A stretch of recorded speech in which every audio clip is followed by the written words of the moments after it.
साल 2009 में आमिर खान की सुपरहिट फिल्म थ्री इडियट आई थी, जिसने भारत के युवाओं को बहुत जबरदस्त तरीके से प्रेरित किया था।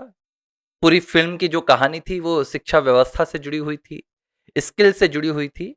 और इसमें आमिर खान ने जो किरदार निभाया था, आमिर खान ने दो किरदार निभाए थे। एक किरदार जो फिल्म के पहले पार्ट में आता है, जो रणछोड़ दास और रेंचो नाम से मशहूर हुआ। और इसी फिल्म में दूसरा किरदार आता है जो आमिर खान ने निभाया था, वो था फुनसुक वांगडू का।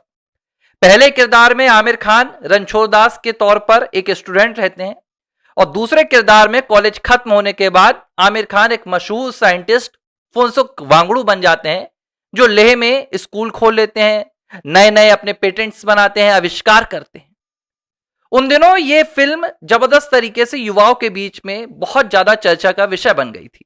सोशल मीडिया का उतना दौर नहीं था, लोगों ने थिएटर में फिल्म देखी थी और फिल्म से जुड़ी हुई कहानियां और किस्से सुने थे।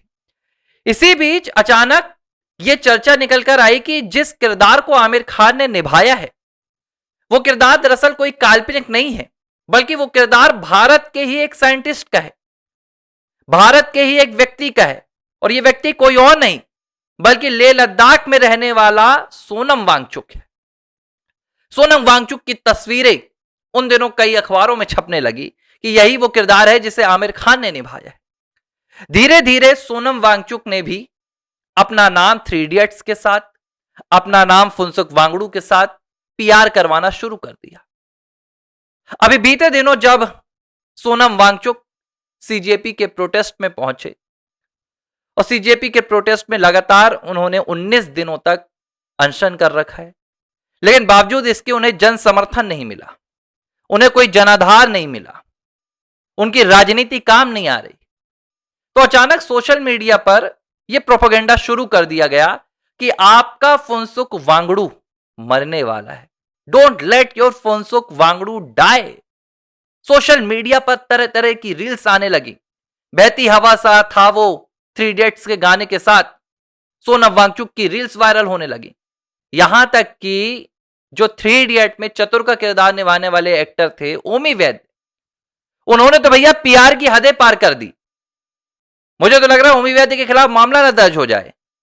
ओमी वैद्य कहते हैं कि आपको याद है कि जो थ्री इडियट में फुनसुक वांगडू का किरदार था, वो किरदार रियल लाइफ सोनम वांगचुक से प्रेरित था। और अभी खबरें आ रही कि सोनम वांगचुक स्टूडेंट के लिए, भारत के भविष्य के लिए अनशन कर रहे हैं, तो उनका समर्थन कीजिए।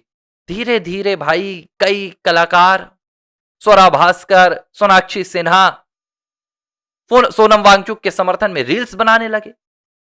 पूरे देश में एक भावुक माहौल बनाने की तैयारी की जाने लगी कि एक साइंटिस्ट जिसकी जिंदगी में भाई एक ऐसा किरदार बना है, जिसकी जिंदगी में एक फिल्म बनी है, भारत सरकार उसकी आवाज नहीं सुन रही, भारत सरकार उसके मुद्दे को नहीं सुन रही है, और आम जनता तक उसकी आवाज नहीं पहुंच पा रही। इस तरह से पूरा एक नैरेटिव सेट किया जाने लगा। लेकिन अचानक एंट्री हो गई आमिर खान की, और आमिर खान ने लगान के भुवन वाले किरदार में आकर आखिरी गेंद में जो छक्का मारा, उस छक्के ने सोनम वांगचुक के परछक्के उड़ा दिए। पूरा प्रोपेगेंडा आमिर खान ने ध्वस्त कर दिया। दरअसल आमिर खान से आज सवाल पूछा गया कि आपको पता है कि आपकी फिल्म के जो सोनम वांगचुक है, जिनसे आपकी फुनसुक वांगडू वाला किरदार प्रेरित था, वो इन दिनों अनशन में। तो आमिर खान ने तत्काल उस रिपोर्टर को रोक दिया।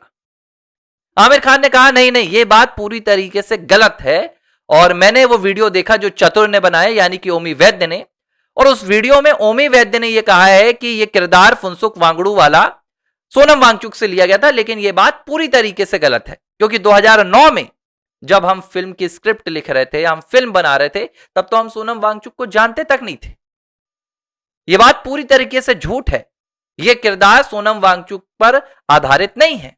ना तो उन्होंने कहा कि मुझे पता था, ना फिल्म के डायरेक्टर को पता था। अब फिल्म के डायरेक्टर राजू हिरानी का भी बयान है, और राजू हिरानी क्या कहते हैं फुनसुक वांगडू के किरदार के बारे में। राजू हिरानी कहते हैं कि दरअसल यह कोई सोनम वांगचुक पर आधारित किरदार नहीं था, यह एक उनका ही किरदार था जो उन्होंने देखा था। एक व्यक्ति जो फिल्म एक्टर बनने वाला था, लेकिन वो नहीं बन पाया, उससे उन्होंने प्रेरणा ली। इसके अलावा इस फिल्म से जुड़ा हुआ जो बहुत बड़ा एक कंट्रोवर्सी का मुद्दा रहा है, वो चेतन भगत की बुक 5.1 रहा है। चेतन भगत कहते हैं कि भाई ये किरदार उनके बुक से लिया गया है, और जो 5.1 है वो तो खुद चेतन भगत ने अपने जीवन में लिखा है। तो यहां तो सोनम वांगचुक का दूर दूर तक कोई नामो निशान नहीं है। अब फिल्म जो थी 3 इडियट, उसमें दिखाया जाता है कि जो भाई फुनसुक वांगडू रहता है, उसके पिता माली रहते हैं, बेहद गरीब परिवार से रहता है फुनसुक वांगडू, यहां तक कि उसके पास पढ़ने के पैसे नहीं रहते, स्कूल जाने के पैसे नहीं रहते। इसलिए फुनसुक वांगडू रणछोड़ दास के नाम से एडमिशन लेता है। रणछोड़ दास के पिता उसका खर्चा उठाते हैं और वो बाद में डिग्री लेके रणछोड़ दास के नाम से लटका के चला जाता है। लेकिन भाई ये जो रियल लाइफ सोनम वांगचुक है, इनकी कहानी पूरी अलग है। ये कोई गरीब परिवार से नहीं रहे, ये भाई राजनेताओं के परिवार से रहे। इनके पिता सोनम वांग्याल बाकायदा कांग्रेस के एमएलए रहे, जम्मू एंड कश्मीर के एक सरकार में मंत्री रहे, हमेशा से समृद्ध परिवार से रहे सोनम वांगचुक। और इनके नाम पे ये दावा ठोक दिया गया कि 400 पेटेंट है।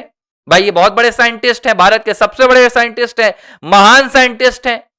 हकीकत यह है कि सोनम वांगचुक के नाम पर एक भी पेटेंट नहीं है। सोनम वांगचुक सिर्फ और सिर्फ 90 के दशक से इसी तरह के आंदोलनों में शामिल होते रहे हैं, पर्यावरणविद बन गए, शिक्षा से जुड़े हुए मुद्दों में एक्टिविज्म करते रहे, पाकिस्तान जाते हैं भाई, चीन के सैनिक को भारत में घुसने का नारा लगाते हैं। और जब उनका आंदोलन, जब उनका मकसद पूरा नहीं हुआ, तो उन्होंने ये पूरी फर्जी नैरेटिव की कहानी गढ़ दी। और मकसद क्या है ये भी जान लीजिए। अब वीडियो में यहां तक आ गए तो बता के तो जाऊंगा। FCRA, पिछले दिनों जो लेह लद्दाख में हिंसा हुई थी, जिस हिंसा के लिए सोनम वांगचुक को बाकायदा जेल भी भेजा गया था, उस हिंसा के बाद सरकार ने जांच की तो भारत सरकार के गृह मंत्रालय ने सोनम वांगचुक के एनजीओ के FCRA का लाइसेंस रद्द कर दिया। जिस लाइसेंस के जरिए, जिस एनजीओ के जरिए सोनम वांगचुक खासतौर पर अमेरिका और चीन से अच्छी खासी मोटी फंडिंग लेते थे। अब जब लाइसेंस रद्द हो गया तो सोनम वांगचुक पूरी तरह से भाजपा के विरोधी हो गए। उन्हें मालूम है कि मॉनसून सत्र आने वाला है और FCRA पर सरकार बहुत सख्त यहां पर रेगुलेशन लाने वाली है। तो सोनम वांगचुक ने अपनी भड़ास निकालने के लिए और पूरे मानसून सत्र को प्रभावित करने के लिए उन्हें लगा कि शायद ये पूरा देश उनके फर्जी गढ़े हुए नैरेटिव पर फंस जाएगा और सरकार के खिलाफ चला जाएगा। और एक बार अगर उन्हें समर्थन मिल जाएगा तो वो जब चाहेंगे सरकार के खिलाफ माहौल बनाएंगे, सरकार पर दबाव डालेंगे। लेकिन हो गया उल्टा, सारा फर्जीपन खुल गया, आम जनता ने नकार दिया और जेनजी तो अब सोनम वांगचुक के असली चेहरे को भी देख चुका है। ABC हिंदी न्यूज, आज ही जुड़िए हर खबर के साथ